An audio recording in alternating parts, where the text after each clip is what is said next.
Bonjour, je suis Florence, consultante en management.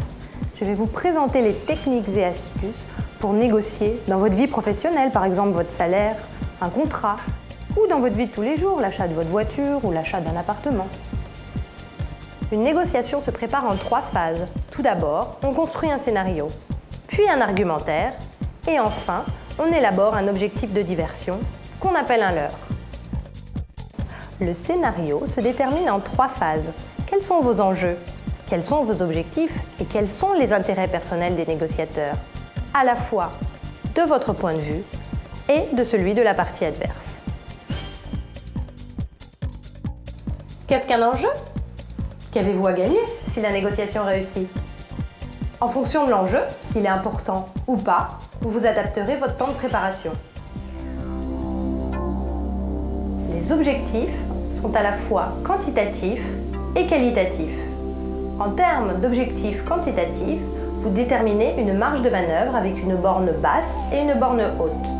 Par exemple, si vous êtes en pleine négociation salariale, afin de la préparer, vous vous dites « J'aimerais bien avoir un salaire de 150, mais je ne veux pas descendre en dessous de 100 ». En termes d'objectifs qualitatifs, quels sont les compromis que je peux accepter? Je veux bien descendre mon salaire, mais en compensation, je voudrais un peu plus de vacances ou une voiture de fonction. Enfin, pour les objectifs, n'oubliez pas de fixer votre position de départ. Vous attaquez en demandant un salaire de 150. Et enfin, vous devez évaluer l'intérêt personnel des négociateurs. Vous, en tant que candidat, vous cherchez le travail le plus intéressant aux meilleures conditions financières, tandis que le recruteur recherche un candidat qui correspond le plus à son profil, qui s'inscrira dans la durée pour un salaire raisonnable. Sachez enfin qu'une négociation performante satisfait au mieux les intérêts des 2 parties. En phase de construction argumentaire, et pour chacun des objectifs que vous avez définis dans le scénario, vous devez lister 3 arguments. Pour cela, vous pouvez puiser dans les registres du carré argumentaire. Le registre factuel se base sur l'objectivité, des chiffres, des faits, des témoignages. Ce tapis est vendu avec un label qualité de la ville de Fès. Le registre logique se base sur la démonstration et le raisonnement. Il invoque les relations de cause à effet, les déductions, les analogies. Ce tapis est tissé main et prend des mois et des mois de travail. Le registre du conditionnement joue sur les désirs, la flatterie, la volonté de reconnaissance, ou sur les peurs, la disqualification, la culpabilisation.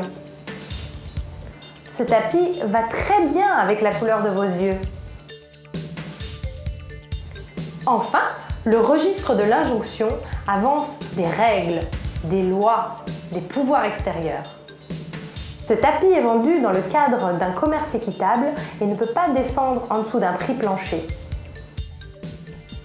Pour chaque argument que vous avez défini, vous devez imaginer le contre-argument que pourra vous opposer votre partie adverse et préparer un argument de réfutation.